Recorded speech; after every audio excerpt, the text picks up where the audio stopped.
Hi, it's Rich Paul. Hope you are doing well. We're going to talk about the question now of were the Egyptians atheists? Because we all know they had worshipped many idols, they had many false gods.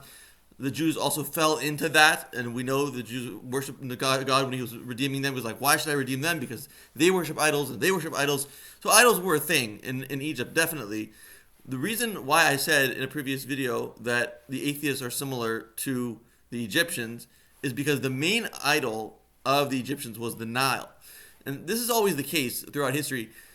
When you're looking for a god, you're looking for the god, you have to look at your food and like how your food comes into being, because however it comes into being, that's sort of what you give credit to, and that's sort of what you worship, whether you realize it or not. And atheists believe nature is in control. Nature creates an apple. Judaism does not believe nature can create an apple because nature is dirt.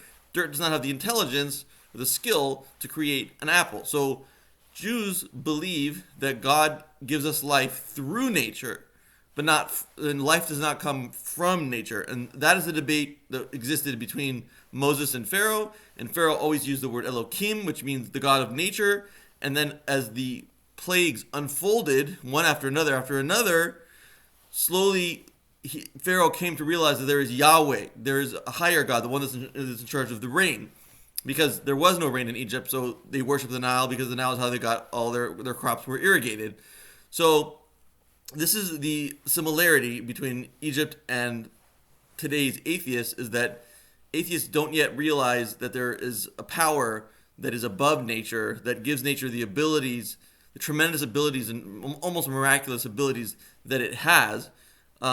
Instead, they give credit to nature itself and say it just is. I have had an atheist say that to me. I don't want to get into a whole debate, but I just want to explain myself. And it's an important point for people to recognize that let's not wait for God to bring us plagues to realize that there's a higher power.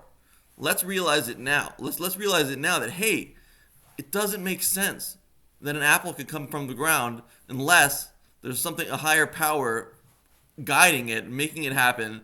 And in reality, what we ultimately want to come to realize is that not only there is a God and that He's controlling everything, but there is nothing but God. And we'll hopefully recognize that with the coming of the Messiah, God willing, soon.